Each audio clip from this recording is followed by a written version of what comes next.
Salut tout le monde, on se retrouve pour l'épisode 11 de Koh-Lanta. Alors j'attendais avec impatience parce que on avait vu un petit clash entre Régis et Jessica à la fin de l'épisode dernier.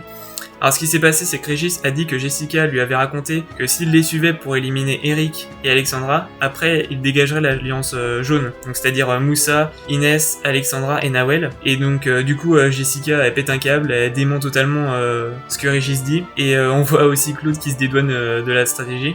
Donc on voit encore que Régis, il le dit lui-même, ment pour pouvoir faire croire aux jaunes que les rouges veulent les éliminer. Encore une stratégie de lui, mais je ne vois pas où il veut en venir en fait. Il est vraiment instable, c'est chiant d'avoir un coéquipier qui est instable comme ça. Alors ensuite, épreuve de confort. Alors ils font 2 équipes pour le jeu. Alors ils tirent des boules, les chefs d'équipe sont Nawel et Inès, elles composent leurs équipes. Alors Nawel, elle prend Claude, Jessica et Régis dans son équipe, et Inès, elle prend Moussa, Eric et Alexandra. Alors le jeu, ça va être d'aller sur des plateformes en forme de labyrinthe et de se positionner de sorte qu'elles bougent sur l'eau pour mettre des boules à des emplacements au milieu du labyrinthe. Et c'est l'équipe de Nawel qui gagne. Et la récompense, c'est de partir en hydravion, visiter une culture de perles d'huîtres. Franchement très joli, les perles noires. Et ils ont en plus de la bouffe et ils dorment dans un lit la nuit. Donc franchement, confort au top. Je pense que c'est le meilleur confort depuis le début de l'aventure. Ensuite, on se retrouve sur le camp. On voit que le manioc il pourrit. Donc ils ont du mal à se nourrir, le reste de l'équipe. Donc Inès, Moussa, Eric et Alexandra. Mais il y a Eric qui pêche du poisson. Donc ça permet de les sauver et justement qu'ils puissent reprendre des forces, sachant qu'on voit Claude et Régis et Nawel qui piquent dans le poisson, c'est assez drôle. Sinon, pendant le confort, il y a une proposition d'alliance entre Claude et Jessica qui propose à Régis de s'allier, sachant que Régis, on sait très bien que dans l'alliance des jaunes là, c'est la 5e roue du carrosse, même lui il le dit, c'est la personne qui va se faire dégager juste avant la porte de la finale. Donc je trouverais ça totalement logique que Régis se rallie avec Eric, Jessica et Claude, sachant que Jessica a le vote noir de Charlotte, et ça serait tout à fait logique qu'il les rejoigne pour s'en sortir, parce que s'il fait ça, il se retrouvera en finale, enfin, ou au moins juste avant la finale, mais vu qu'ils sont 4, normalement il se retrouvera en finale à l'orientation. Donc, il tape dans la main, il dit oui c'est sûr, je vais trahir les jaunes et tout, machin. Sauf que, pendant la nuit, Moussa et Régis se checkent la main, ils chuchotent, ils font des messes basses, tout ça, et Jessica les repère et voit que au final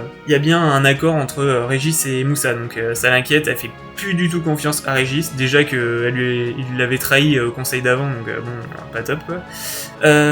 Après, on continue avec l'épreuve d'immunité. Alors c'est une des épreuves mythiques de Koh-Lanta, c'est l'équilibre. Alors ça c'est trop bien.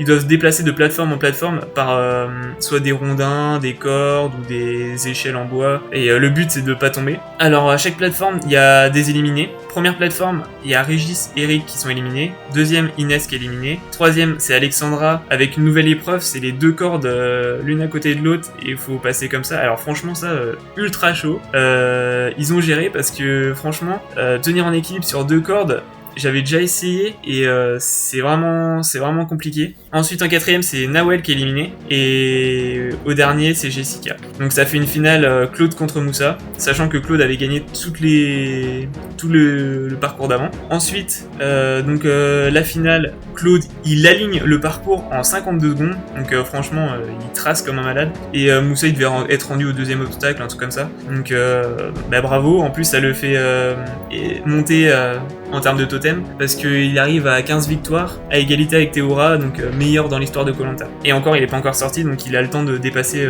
ce record. Et au final, on arrive au conseil. Alors là, on se dit, qu'est-ce que va faire Régis, sachant que on sait très bien que Eric a dit à Régis qu'il le suivait dans quoi qu'il vote. Donc est-ce qu'il va suivre les jaunes, continuer et se faire baiser juste avant la finale, ou alors il va suivre Jessica et Claude et là il est quasiment sûr d'être en finale. Qu'est-ce qui se passe encore une fois? Mais alors c'était obligé, ce mec là n'a pas de couilles. Il choisit la solution de garder son vote pour les jaunes et ça fait sortir Jessica. Alors là franchement, puis même j'ai pas compris pourquoi Jessica n'a pas joué son collier. Pourquoi? Franchement ça me trouve le cul. Et du coup on se retrouve avec Claude qui est vraiment tout seul au monde, et ça va être lui contre tout le monde je pense. Donc heureusement il a un collier, donc il va pouvoir aller plus loin dans l'aventure. Mais après ce que j'ai pas compris aussi, c'est Denis à l'épisode d'avant avait dit à Charlotte et à Théora, avait proposé est-ce que vous voulez donner votre collier aux autres aventuriers, et ils avaient répondu, donc Théora avait donné à Claude par exemple. Bon, Charlotte l'avait gardé, mais ça on s'en fout. Pourquoi Jessica n'a pas donné son collier à Claude? Il aurait eu 2 colliers, il aurait été jusqu'en finale tranquille, voilà, sans gagner des épreuves d'immunité, il était en finale. Alors là j'ai vraiment pas compris ça, mais bon, je sais pas. Et du coup on a vu que Régis était un lâche, bien sûr. Franchement je sais pas comment ça va se dérouler ensuite, mais si Claude gagne les immunités et qu'il joue son collier, c'est obligé, ça va être Eric et Régis les prochains sortis. On a vu que dans l'épisode d'après ça va être une épreuve avec une sorte de parcours du combattant vite fait avec des sacs en termes de kilos. Ils vont devoir porter 10 ou 15 kilos, je sais plus, chacun, enfin une fois qu'ils seront transmis les sacs. J'aime bien cette épreuve, elle est vraiment dure, on verra comment que ça se passe. Et du coup j'ai fait une petite vidéo de top 5 des aventuriers de Koh-Lanta juste avant, donc si vous voulez la mater, y a pas de souci, ça me ferait plaisir. Et puis je vous dis à vendredi prochain pour une prochaine vidéo. Allez, bye!